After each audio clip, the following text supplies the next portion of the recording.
Marriage is supposed to be a partnership built on trust, respect, and love.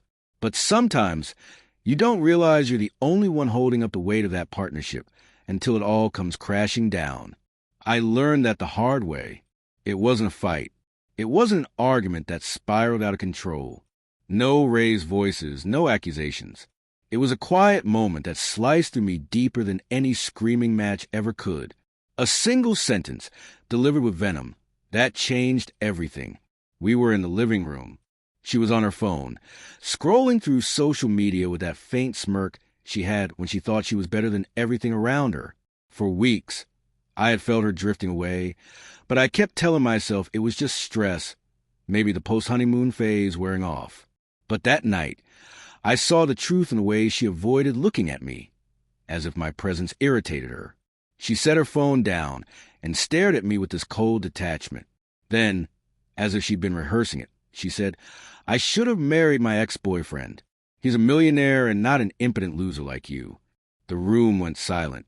Time seemed to freeze. I could hear the ticking of the clock, the hum of the refrigerator in the kitchen, but her words echoed louder than all of it.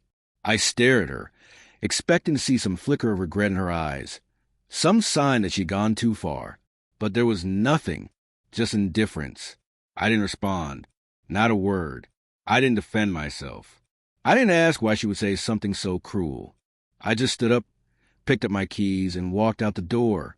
In that moment, every part of me that wanted to fight for her, to salvage what we had, died. The betrayal wasn't just in the words she spoke. It was in how easily they came out of her mouth, as if she had been holding that contempt for me all along, waiting for the right moment to unleash it. The irony? I'm not impotent. We had been trying for months to conceive, and after a few unsuccessful tries, the frustration had started to seep into our conversations. She made it seem like I was the problem, like I was less of a man, because we hadn't gotten pregnant. She never once considered getting herself checked or acknowledged that sometimes it just takes time.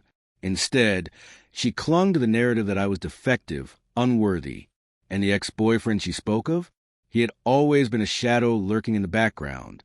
The successful ex who flaunted his wealth on social media, throwing lavish parties, posing with new cars. I never felt threatened by him until that night, because wealth can buy a lot of things. But I thought loyalty and love weren't on that list. As I walked down the street, the weight of her words started to settle. It wasn't just the insult.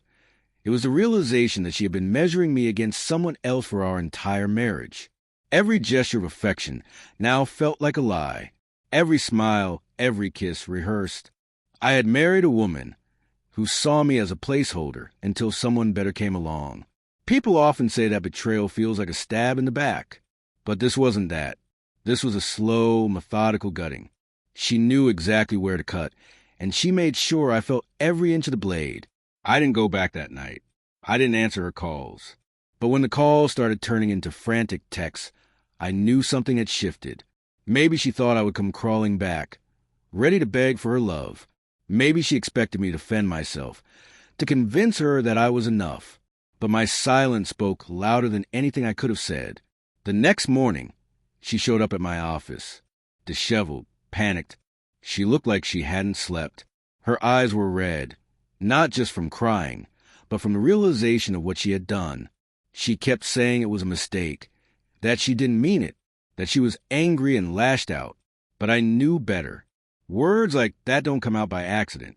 They come from a place that's been harboring resentment for a long time. And once spoken, they can't be taken back. She broke down in front of me, crying in a way I had never seen before. But my heart, the one that had once beat so fiercely for her, felt numb.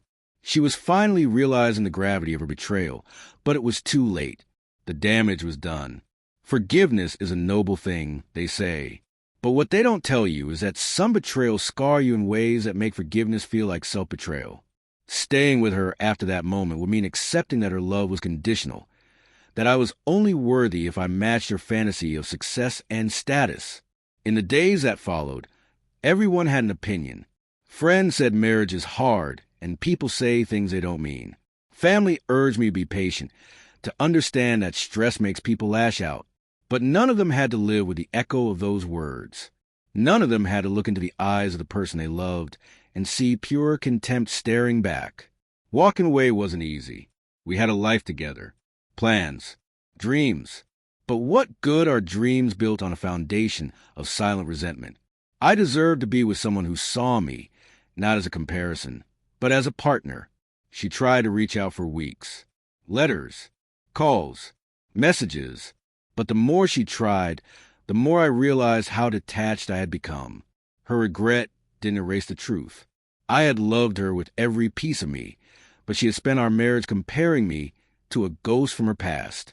And maybe that was always the problem. I was trying to build a future with someone who was still living in the shadow of her ex's success. The most painful part of betrayal isn't the act itself. It's the moment you realize the person you loved never truly valued you. It's the weight of knowing that no matter what you did, it was never going to be enough for them. But there's freedom in that realization, too. I walked away, without a word, without drama, because some exits don't need an explanation. The silence after betrayal is louder than any confrontation. And in that silence, she finally heard what I had been trying to say all along. Respect is not optional. Love without respect is nothing more than possession. That's when it hit her. Not when she said the words, not when I left the house, but in the deafening quiet of my absence. That's when she understood what it means to lose someone who was willing to give you everything, but refused to accept being treated as less.